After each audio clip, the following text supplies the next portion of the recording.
सुप्रभात। भारत का nuclear programme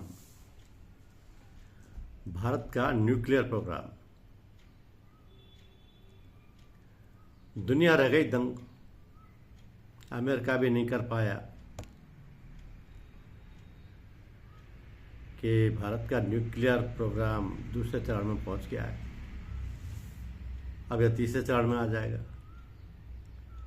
इसके बाद भारत को अगले 700 से 800 सालों तक अन्य किसी देश से ऊर्जा खरीदने की आवश्यकता नहीं पड़ेगी। यानी भारत पूर्ण रूप से ऊर्जा के क्षेत्र में आत्मनिर्भर बन जाएगा। यह परमाणु प्रोग्राम भारत के महान वैज्ञानिक होमी जहांगीर भाभा ने 3 स्टेज में बनाया था।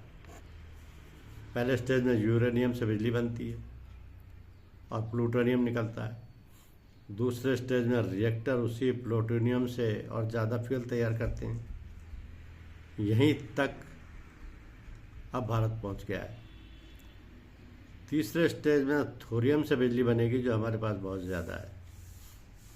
आसान भाषा में समझें तो अब भारत ऐसा सिस्टम बना रहा है जो खुद ही अपना फ्यूल बढ़ा सके और लंबे समय तक सस्ती, साफ और अपनी बिजली बना सके। तो ये रिएक्टर पूरी तरह से मेड इन इंडिया है। इसे भारतीय वैज्ञानिकों और इंजीनियरों ने दशकों की मेहनत से तैयार किया है। इस नई उपलब्धि के बाद भारत दुनिया का दूसरा ऐसा देश बन गया है जिसके पास व्यावसायिक स्तर पर ऑपरेशनल फास्ट ब्रीडर रिएक्टर है। इसके पहले एक कारनामा रूस ने किया है। तो अमेरिका, फ्रांस और जापान जैसे विकसित देश भी अभी तक इस टेक्नोलॉजी पर काम कर रहे थे, लेकिन भारत ने उनसे पहले बाजी मार ली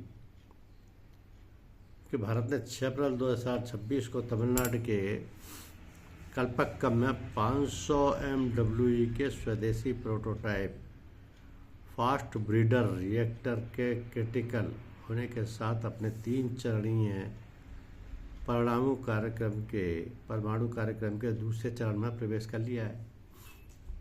यह ऐतिहासिक उपलब्धि भारत को प्लूटोनियम का उपयोग करके ईंधन पैदा करने यानी ब्रीडिंग को क्षमता देती है, जो थोरियम आधारित तीसरे चरण की नींव रखता है। तो भारत ने कल्पक्कम में PFBR को सफलतापूर्वक से कर दिया है, जिससे देश उस उचित तकनीक यानी फास्ट ब्रीडर रिएक्टर का उपयोग करने वाला रूस के बाद दुनिया का दूसरा देश बन गया है। ईंधन में आत्मनिर्भरता। ये रिएक्टर जितना ईंधन यानी प्लूटोनियम उपभोग करता है उससे अधिक उत्पन्न करता है। ये क्लोज्ड फ्यूल साइकिल पर काम करता है। थोरियम की ओर रहा यह चरण यूरेनियम 238 का उपयोग करके प्लूटोनियम 239 पैदा करता है, जो आगे चलकर देश के विशाल थोरियम भंडार के उपयोग करने के लिए जरूरी है। इस चरण का मुख्य उद्देश्य थोरियम का उपयोग करके भारत की सैकड़ों वर्षों से अधिक की ऊर्जा जरूरतों को पूरा करने की क्षमता रखना है। यह पूरी तरह से स्वदेशी तकनीक है जो विदेशी यूरेनियम पर निर्भरता कम करती है। भारतीय वैज्ञानिकों ने इस सफलता पर भारतीय वैज्ञानिकों को प्रधानमंत्री ने बधाई दी है। धन्यवाद।